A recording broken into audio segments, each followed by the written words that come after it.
And welcome back to Style Over Substance with me, Scarlett.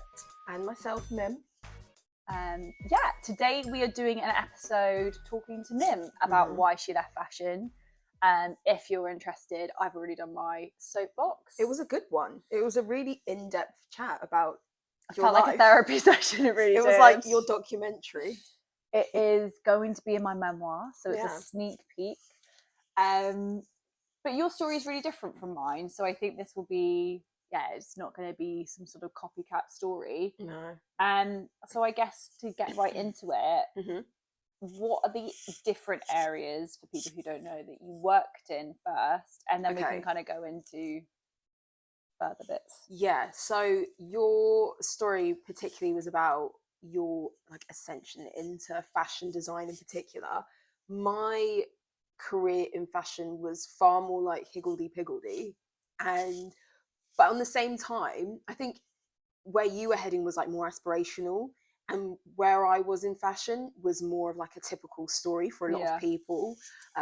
So for example, I started in retail on the shop floor, and what started off as just like having a job, needing a job, and then like, oh well, I've always liked fashion, so let me see if I can use this work experience and skills that I have into like a better role, and then try and move my way up into not even the back room, but like off the shop floor and into the office. Yeah, so exactly, like I obviously would talk more in depth about it, but at certain points in my career it was like, okay, I'm done with shop floor.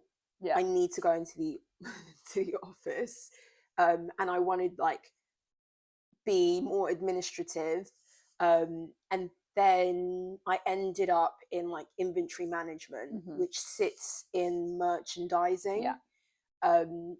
So yeah, it was a massive learning curve, and I didn't, at the beginning of when I started working in fashion, I didn't know that I was going to end up where I was.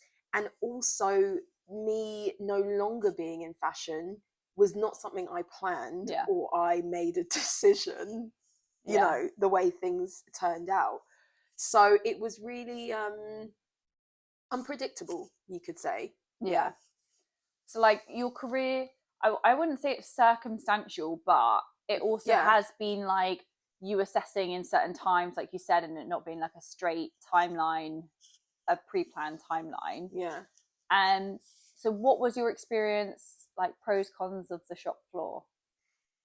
So I started on the shop floor. Well, like my first job was like back in the day when I was 16, and that was like River Island, Windsor High Street. I remember that. I used to go see you working. Oh my God. And I worked in the men's department upstairs. And that was just like, that's just like any job. But then I think when I left uni, because I studied modern languages, I did Spanish and Portuguese, so it was nothing to do with fashion. And I used to spend a lot of time in Spain, and I managed to get a job working at Agent Provocateur on the shop floor in Spain. They had a Spanish shop, and it was like, this was like the best scenario for me, because I got to spend all summer in Spain getting paid, living out there. And for those who may or may not know, Agent Provocateur is definitely like a girl gang, like when you work with these other women I think it's a really unique experience, if I'm honest, that you work with these other women who are really passionate about the product. The brand has a really strong aesthetic, and the types of women who are drawn to this brand, who end up working for it, they're very like, I met a lot of really confident, charismatic, not shy women, and I genuinely think that shaped me to an extent as an adult later on. And also in an area where people are quite nervous about, like lingerie, sexuality, all of that stuff, to actually be women who are like talking in a really confident way and trying to sell that also to other people, and maybe hear some really uncomfortable things, is actually like really beneficial to not being shy about certain things. Definitely. And like, not, as you said, not only was I selling to women. Some of them who are very confident, some of them who are not so much, but we had a lot of men that we'd have to sell to. And so I walked away from that job with a lot of stories, a lot of funny moments. Yeah. It was a real experience. So that was like I think that was a pivotal moment. That was the start, wasn't it? Yeah. After that, I was living in London, and I had this job for a really short period of time, and I hated it, and I left, and I was like, fuck this job, I need to find something else. But I had like rent, so I needed another job, and retail is that sort of role where you can always find a retail job and bounce back into it. So I worked in like other stores in central London, Oxford Circus, all of that. Worst place to work. I hate it so much. But it's like the shopping capital of the UK. And then finally I started working like, I was at Harvey Nichols for a time, and then moving into Selfridges, back in lingerie for some time. And that, again, it was like, when I got to that point, it was like, I really want to get off the shop floor now. Like, I don't see my life doing this. Like, I need to progress. Like, we both came from, like, we're not stupid people. Yeah. You know, we have like some sort of brains. But we also have like, not only are we like relatively intelligent young women, still saying young, but we also have aspirations. Yeah. And it's fine if you do just want to be staying that like at that level, but that's not the kind of thing that we have aspirations for. Yeah, of course. And also, like, to be honest, retail is really poorly paid. Yeah. Even if and it's grueling work, like you really earn your money and you're not earning that much. You're on your feet all day. Yeah. And bearing in mind, like, as I was saying, like, when I worked at AP, there was a really strict uniform, and you wore heels all day for 8 hours. In retail, like, you don't get paid for like your lunch break, or you get paid for half of it. You are working shift patterns. So department stores in London, especially in the summer where they have a lot of Middle Eastern clientele, that's like their busiest part of the year, department stores will open an hour later to accommodate for that section of their clientele who come in for private late. Shopping. They come in for private shopping, and they come in late because in their culture, in their country, it's like boiling hot during the day. So they'd rather relax and do shopping when it's cooler in the evening and things. So like, to be out spending money at like 9-10 o'clock is culturally normal for them. So department stores cater to that, and you end up working like from 2 till 10, and then you get on a train. And at that time I was not living, half of it I was living in London and half of it I wasn't. And similar to your story, making that commute in and out of London at really late hours of the day, like getting home at midnight. It's not nice. Yeah, it was terrible. So I was like, okay, I need to move on from this. And so that was the last, being in the department store for like selling luxury brands. And that's another thing, like, even though, you know, at the time you're thinking, let me move on to a better brand or something, even though the hours will be the same, I have a chance to make more money through like commission. For all of those who have worked in retail, like, commission is really, it's a massive factor in like how much you get paid. And each brand has a different commission structure. So, you know, when you're in the department store and you see like the concessions like Chanel and Dior, and you're like, or like Van Cleef, and you're like, oh my God, I wonder how much they're taking, you know. I used to live in a flat with one of my housemates. She worked for Van Cleef and Arpels, selling jewelry, obviously. And I remember at the time when she told me how much she made, thinking that was like a lot of money, you know, when really it was probably a normal amount of money. Yeah. But it really doesn't matter like what brand you work for. When you're a sales associate, you're a sales associate. And so I think I got tired and felt like I needed to move on. Yeah, and one thing I wanted to touch on, which I'm assuming, but I also kind of think is true, Okay. is when you're working sort of for more luxury brands, and also in this, like, you literally aren't just there on a till. You get to experience a lot more, like River Island compared to like working at AP. Yeah. You learn a bit more about the whole process, probably a bit more of like stock levels and all, like you probably are starting to learn a bit more about that side of the business, I guess. Yeah, definitely. You're right in that. Because you are encouraged to understand your clients more. And it's not just for AP, it's for other brands that I've worked for as well. It's as soon as like it becomes a bit more luxury, like the experience, and they want to, and that's the difference. And also that's why you want to work, I guess, in more luxury, like customer, like on the floor, because they're paying you to go that a little bit extra mile and all of that stuff, and know your products better. Like you go shopping in River Island, like, have you got stock of this? I'll check the back room. Whereas like you might be like, oh no, but this store in like this section does, but if you like this, you may also like that. Like that level of service is expected. But like, it's definitely true. Like you get to upskill a little bit more, and you get the chance to like fill out your CV a bit more. So you're right in that, because you're encouraged to know your product to a deeper level and a greater understanding. So like we were taught about different types of lace, different types of fabrics, construction of things, the names for different types of garments.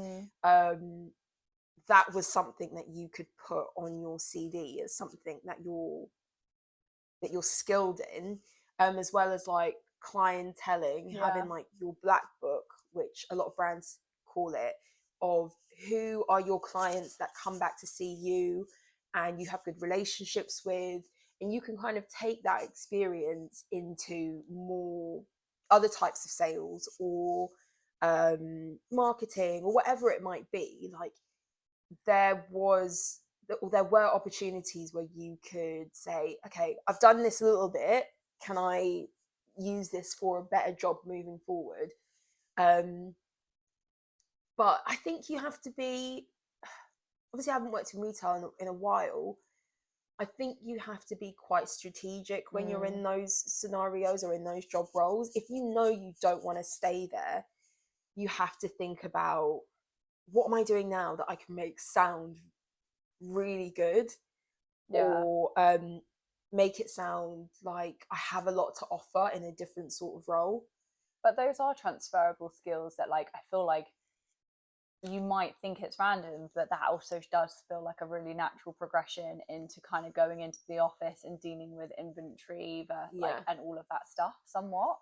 Yeah, I think that's one thing. Like, I was at every stage of different jobs that I had, it wasn't really by accident. It was because I was like, right, I now want to move on to X. It's important that I get off the shop floor. It's important that I have a higher paying job. It's like, I think you have to be quite diligent in regards to that. If that is something you want to do, you don't want to be moving your whole life on the shop floor. So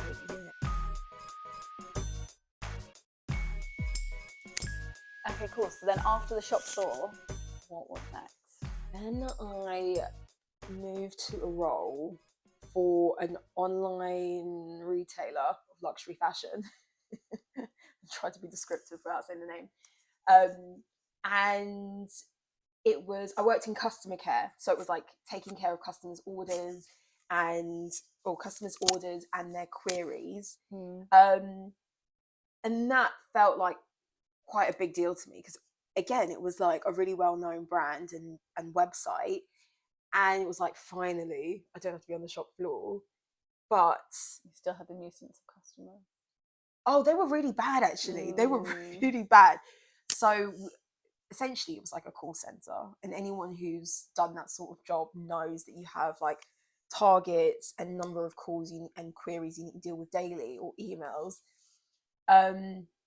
The job was like, don't get me wrong, I learned a lot, and if I didn't have that job, I wouldn't have moved on to other things, better things. But I remember we used to have this one customer, and she was Greek, and she was notorious, and she used to call us just to ask us like basic things like the sizing and how the size comes up. Bearing in mind, it's on the website. It's on the website. But we have thousands of items, okay? And even though our office was located at one of the warehousing sites, we don't sit in the office with like Diane von Furstenberg dresses just hanging up, yeah? Like, we've never seen these garments either. We can just go off of the notes and information we have on the back end of things, you know? So we're guessing and we're giving you our best, you know, guesstimate. Yeah. She used to call up, and she was like a professor. Like, she was no, she honestly, she wasn't like you'd expect better. Basically. You'd expect better, and you think to yourself, "Oh my god, I feel sorry for her students." Yeah. But she was Greek, and she used to call and ask about sizing or something like that. And you used to just be honest, but you know, you can always free returns if it's not for you. Blah blah blah. And she used to scream at us on the phone, like scream. It was like she was having a heart attack down the phone. She was screaming so much, and you had to tell her like, "Listen, I'm not gonna accept this sort of, you know, someone to talk to me like this." And it would just get her riled up even more. Madam, this is really inappropriate behaviour. Honest to God, but calm down. I'm really sorry you're experiencing this. The thing is with retail is that, especially luxury fashion, is that your customers can be these sorts of, you know, characters. Yeah, the higher the price tag, like, I don't know. First of all, like, a Zara return is the worst, right? But if there's something wrong on my product, I don't care, and it's not like it's Zara's, like, it just goes there and it's fine. You get to queue and you might be a bit annoyed about it. But when you're paying a lot of money for something, you have an entitlement for one. But also, if you are someone who can even afford to spend a lot of money on stuff, you have an air about you, or you're living in a different like level of service, and you're just kind of like, I expect a high standard in life. Yeah, but then the brands encourage that because they're very accommodating. Because they want to give you that customer experience. Yeah.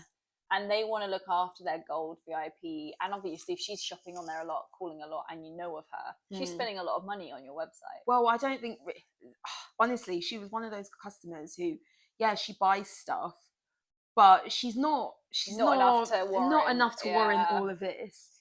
It's free to call customer service and chat shit, isn't it? Like, so, but like, I remember also this company, and I learned a lot about what you can get away with, like, in terms of luxury fashion. So, for example, if you ordered something and it had not yet been dispatched, you told me this. It's not yet been dispatched, but the same item goes on sale on the website, you can call customer service and be like, I haven't yet got my item, but I can see it's 20% cheaper. Now on sale. Will you honor that? And they'll be like, yeah. We do it all the time. So, And so I've now asked for that sort of thing in the past, and customer service, we don't care. Like, you'll just give it to them. It's not their money. Yeah. And you're allowed to. So, I walked away with a lot of knowledge for brands in that sense. And then you moved into like the merch side of stuff, right? Yeah.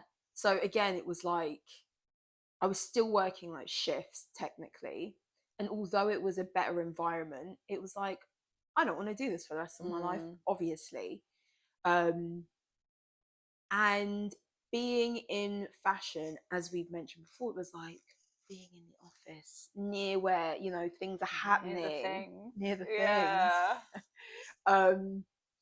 So I then applied for a different job, and it was in allocation, which is essentially making sure that you have a good distribution of sizing, styling in all the stores or on the website, according to what the buyers have envisioned for the collection, if that makes sense. So went to work for a handbag company, and there was an allocator, and yeah, that was a good. It felt like, oh, you know, a step in the right a direction. step in the right direction, exactly. Again, the it was like the money was, it was like early 20s. Yeah, and it's fashion. It's fashion. And don't get me wrong, it was like I'd come from doing longer hours, having like being shouted at, you know, or like having to hunt down people's parcels, you know, or like calling people while they're at the airport, explaining why their delivery hasn't turned up before their holiday, you know, to being in an office and it's like, I start the same time every day. I leave the same time every day. I'm in an office, I can go into the kitchen and make a coffee, and like all those little things is, and you look back on your experiences and you think, wow, you can really accept the bare minimum. And fashion offers the bare minimum. Yeah.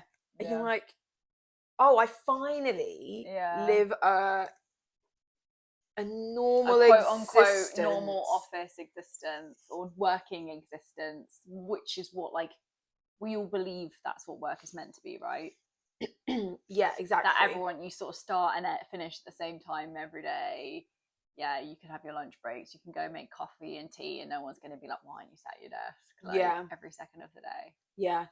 And it's funny because when I was in my mid-20s at this point, and I was living in East London, so I was obviously like paying rent and my travel monthly card and things like that, and I am a budgeter in that sense. But if I wasn't like a fairly strict budgeter, I mean, easily I would have been in like overdraft and all of that. It's not a survivable amount of money, really, as someone in your mid-20s, to live a life with like when dignity. You want to start trying to enjoy your life. Yeah, exactly. And I remember also, for the level of job that I had, which is essentially at the time like an entry-level job, it wasn't, you know, I had 2 rounds of interviews. My interviews was fine, okay, and I got to meet who would be my manager and her like superior as well, and they were both really lovely, and the interviews were fine, but it felt like a lot of, when I look back on it now, like, this interview's a bit much for the role that you're trying, that you're advertising, and what you're paying me. Yeah. And about pay, actually, one thing that I always remember to this day is, you know, when you have to give an idea of the salary that you want, and you'll hear like, so like, as a side note, fashion often doesn't really advertise an amount. Yeah, it does. It doesn't, because if they're like, because it's not enticing. No, it's and not competitive.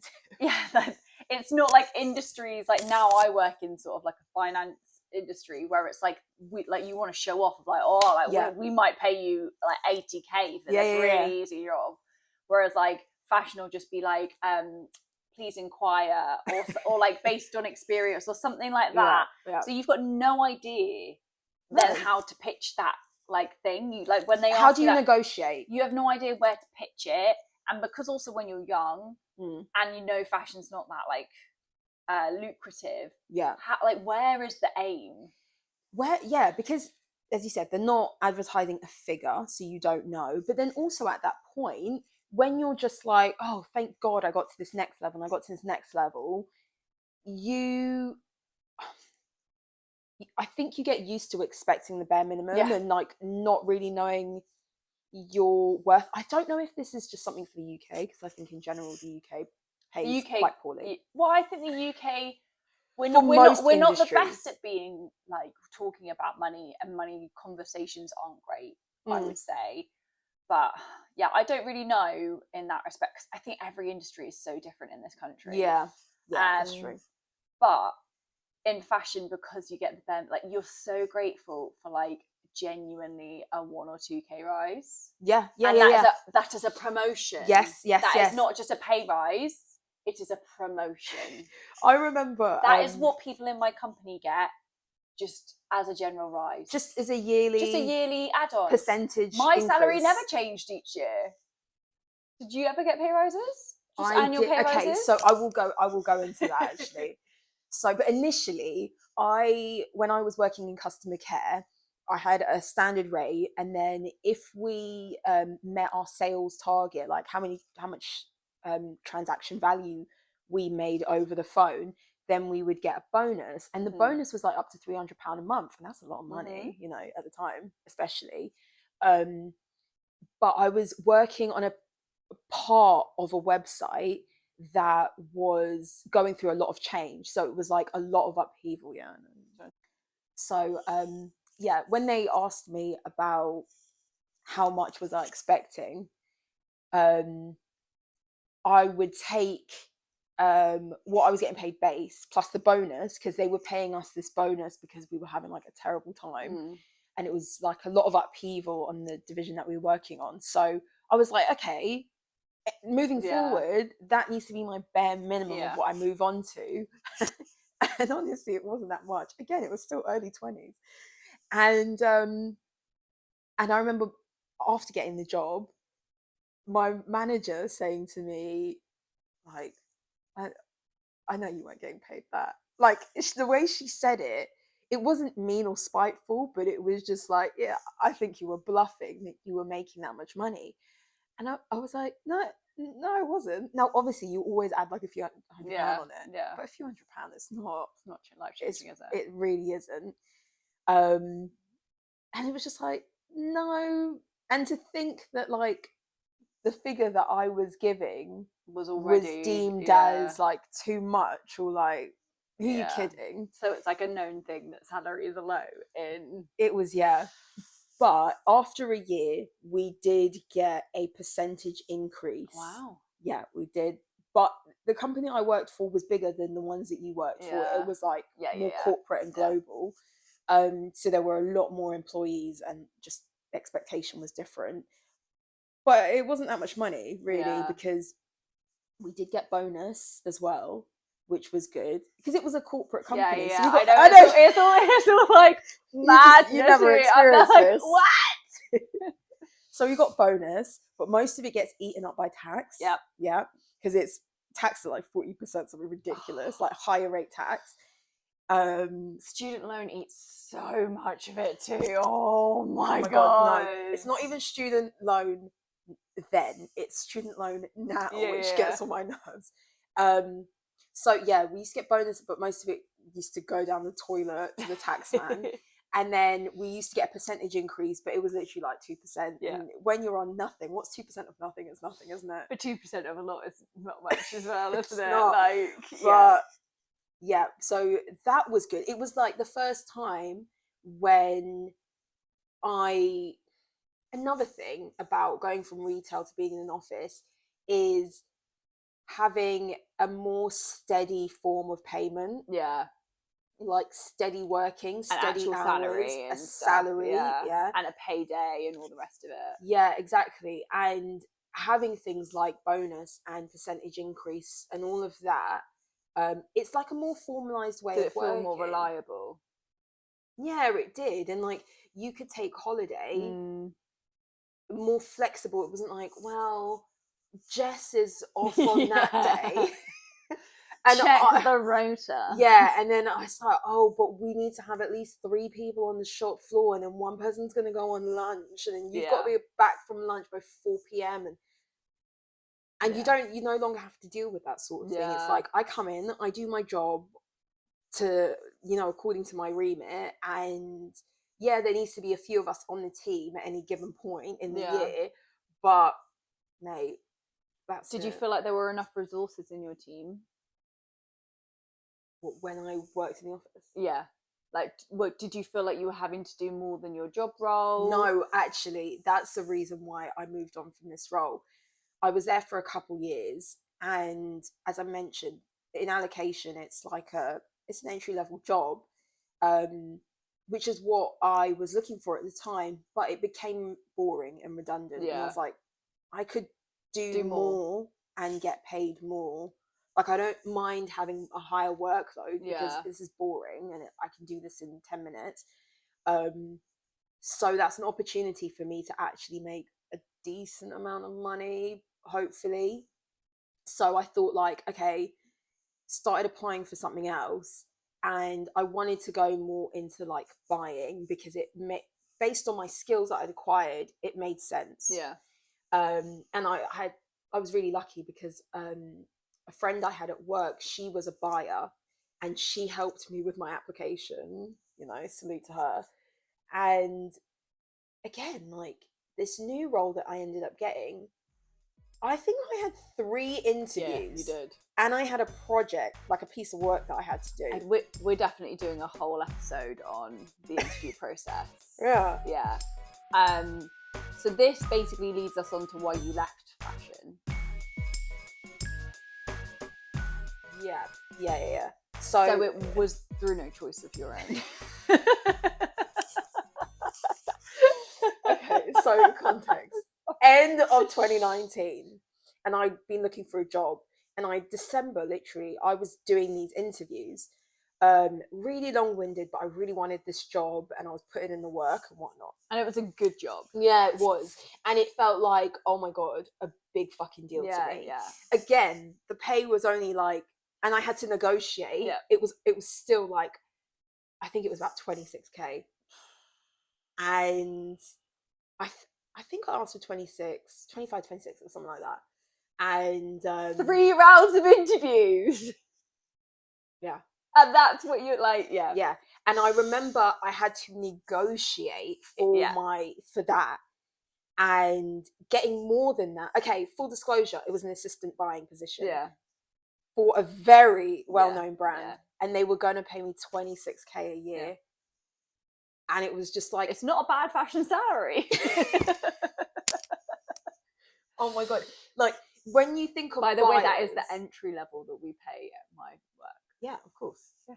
In finance. Even that I would think maybe a bit low. For someone who's with like no experience. No experience. Okay. Yeah. We train them. Yeah. Oh, okay. So there you go. You get trained to be in finance. Yeah. That's great, because the training itself is worth easily like 10 grand or something, probably. Yeah, so when you think of fashion, you think of designers and you think of buyers, because they're like the people who get invited to shows and who are like crucial to like the fashion industry. Buyers, essentially, depending on what sort of company you work for, you can have buyers for a department store who's buying collections from runways and whatnot to hold in their store. But you can have buyers who, for particular regions, say you work for a brand and you work for Europe, you're the Europe buyer, you're not going to have, or you're not going to stock the whole collection that maybe the States has. Yeah. So a buyer in that instance is someone who is curating the collection for your region, and you have to take into account how it's going to sell, how much stock you're going to shift, the sizing differences, the sizing, distribution, what also is going to make for a cohesive collection in the store, because you're not going to sell everything, but you might have to stock stuff that you, for the shop window, just for the shop window pieces, and just so that the designer feels like you're representing the collection appropriately in your region. So there's different types of buyers, but still a crucial part of any brand and any company. And context, there was one buyer for menswear, one buyer for womenswear, the buying manager, and that was it for the whole buying team. Yeah, for this buying team. So you were going to be assistant buyer to all of them? Yeah. So there were 4 people in this team. Many. I think at the time, it would have just been 3 of us, to be honest. Not many people. Not many. So I don't know why the pay was like that. Well, but and you would have been doing 3 people's jobs. Yeah. Another thing for context, and I think we touched on in your episode, is that this brand was still privately owned at the time. So a lot of brands which are privately owned struggle, and I think that is justifiably or not justifiably so, but the reason why you don't get paid a lot. Either they're understaffed or both. Underpaid and understaffed. Really, like, underpaid and understaffed. And I think that would have been the scenario where I was going. So yes, that's what happened there. So yeah, cut to the chase, 2020 comes along that year. And I'd been told that I got the job in January, and I was like really happy about it because it felt like I'd really made it off the shop floor, or I'd like really like stepped into a career, because up until that point I didn't really think I had a career. I just had a job that I was doing, and until like the next best thing came along. And I think what happened over the course of the next few months really goes to show like how precarious the industry is, and how there's how dodgy it can get. So I had a 2-month notice period. I had a 2-month notice period for a allocation role. Fair enough, they have to backfill positions. So it was the first time that I had a notice period that long. So obviously I worked it, but then it was March by that time, and we were in lockdown, and I was literally in my last month of my notice period. It was mid-April that I was gonna officially be moving on to my next role. And at the beginning of lockdown, none of us knew like how long we're going to be at home for. You know, we were just thinking a couple weeks, a few weeks. We had no idea it would go on for months. And so I was keeping like really close contact with my new manager, and I thought that they would send me like a laptop and stuff so I could onboard from home. I can see the look in your face. No, but I'm trying to think for context. When did furlough start? Because I feel like furlough was quite an important element, that you basically at one point you had obviously left your job. Yeah. And had waiting to start. Yeah. And they were sort of delaying it because there was a work from home thing, and then furlough happened as well. So I'll explain that. Yeah, because I think that's quite an important element. Yes. So at the time, so because didn't they were pushing back your start date until basically work from home wasn't work from home, because work from home is not ideal for fashion. Yeah. So they were saying, okay, let's give it a couple weeks, and when we're all back in the office, then it'll be easier and we can get going like normal and stuff. And it was like cool, and I was biding my time and being really patient. But you were not yet an employee or being paid. No, but I'd signed my contract and everything. Contracts mean nothing. Contracts mean nothing, guys. And I learned that the hard way. A second rule I also learned is, if you can minimize your notice period, negotiate it down. Say I'd like to leave a month early or something, because it's of no benefit to you to still be in the other role if you can start your new role quicker. So I actually went back to my former employer, the one that I was kind of still employed with, because it was like the end of my job was like coming to an end. And I spoke to HR and I said, it's a new thing called furlough is happening. And at the time, the UK government had basically used furlough as a way to retain staff. Like, if you can, keep them. Rather than laying them off. Yeah. Instead of sacking them, we'll pay 80% of their salary. You don't have to contribute that additional 20%. Just keep them on your books and keep them employed and stuff. And I asked that from my employer. I said, rehire me for the sake of furlough. And they basically got back to me and said they wouldn't. Even though it would have been no financial disadvantage for them, they wouldn't. I thought, I've been here for 2 years and I know everyone in the office. They will never show the loyalty that you show them. Yeah. Like, and I thought, you're not even paid. I'm not asking you to pay me. Yeah. So I actually do think it costs them something in terms of national insurance or something. Yeah, it did cost them like PAYE and NI still, but still, like, that's not much. I had literally, at that point, I just left. So and your new job wouldn't do that for you either. My new job couldn't, actually, because I'd never started. I hadn't started with them yet or something. If you've signed a contract.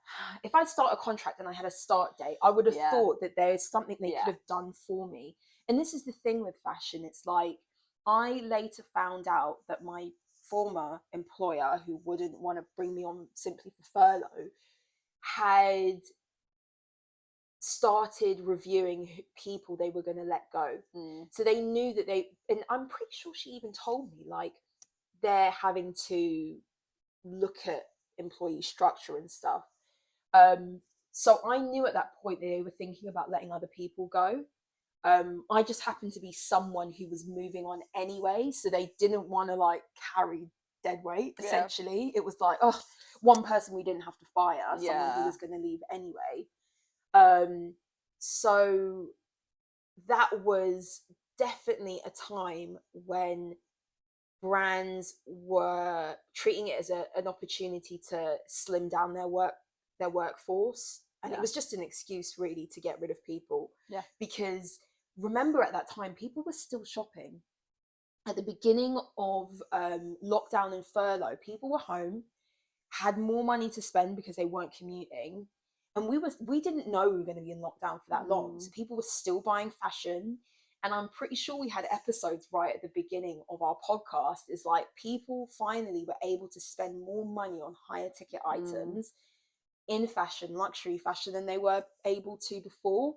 And so sales, particularly at the brand that I was working at, they had a little bit of a renaissance, and they became really popular on social media over that summer.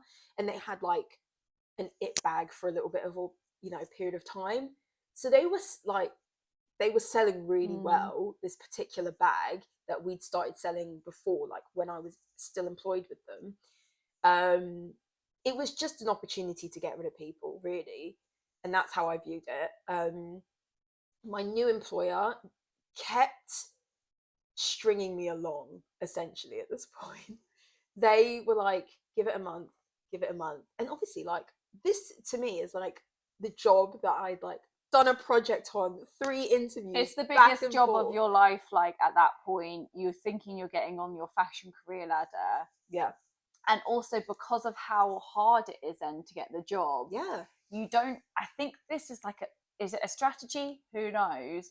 But because you're so grateful and you've had to get 3 interviews to get this job, you also then don't feel like you've got the power in any way, shape or form to like, guys, come on. Like, where do I stand? Yeah. You are so grateful to have the job, and this is part of the issue, I think, with fashion and putting jobs on a pedestal, but that is the environment they sort of create. Is that, like, in another realm, you'd be like, where do I stand with this? Yeah. But because jobs are so hard to get, they're so hard to come by, they make you jump through hoops and whatever. You don't feel like then you can kind of like advocate ask for yourself, for your rights. And I mean, and then also you're in a limbo of like, well, I'm not being paid now. How much longer am I gonna have? Like, should I be looking for a different, like, So I was never really given a clear answer. It got to the point where I had to say to myself, I don't think this is gonna happen, for my own self-preservation. And obviously I was like really disappointed, by the way things turned out, but also because of the way I was handled it. Yeah, honestly, everyone knew, both sides knew that I didn't have a job. They knew that I didn't have a job, and I was waiting. I needed to get paid from them starting, and I was on universal credit. I was holding out for that job, but then it was also like, I will just take this time. It was really sunny. It was a great summer.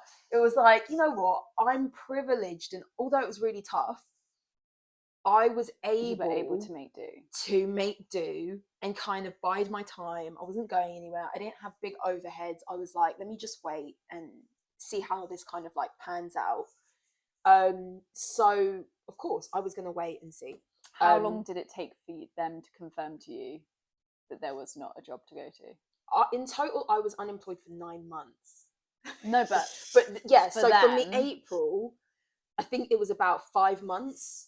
Yeah, it was a while. And again, it wasn't them saying this is not going to happen. It was like, come on guys, like, what's the situation? And them saying, and they were like, promise anything. Yeah. yeah. They can't promise. Let's, you know, maybe in the future. I was like, give me a break, because all this time you guys have also clocked onto the fact that you can do this job with just two people on the team. You know, you've got one buying manager and one buyer, and that's it. And you, I guess, seem to think that you've survived thus far. So yeah, so then I decided, like, after that didn't go anywhere, I decided, okay, I think I need to just, like, again, take the skills that I have and try to pivot into a different industry and see if, like, I can just get paid more to do something similar. And was that also because of realizing that fashion's maybe not the most reliable, like, or was it mainly about pay and it's like, and that kind of a thing, or was it like, oh right, fashion's kind of not a great industry? Primarily, it was more like, I can't just stick to fashion because this is a really narrowing. Yeah, it's like narrowing my search and my options, and this is not the time to be a reliable industry. Yeah. And then, especially when you're applying for jobs in a pandemic where, like, fashion and beauty brands were like being hit the worst. Yeah, there were no shows, there weren't many occasions to wear these clothes. Yeah. So I didn't want to narrow down my search, because at that point it was like, I actually do need a job. Just a job. I need a job. Like, I cannot survive with universal credit, which is terrible. It's like, in the UK it's horrendous. If you have any semblance of savings, you're not, like, eligible for anything. So then I ended up getting a contract job, which, by just, I don't want to say luck, because obviously I interviewed and I, like, earned it. I, like, earned it, and I applied for it, and I worked and interviewed and all of that. But luckily I got a contract that paid me significantly more. And then it was like a light bulb moment, and it was like, why would I ever go back? I don't think I can go back.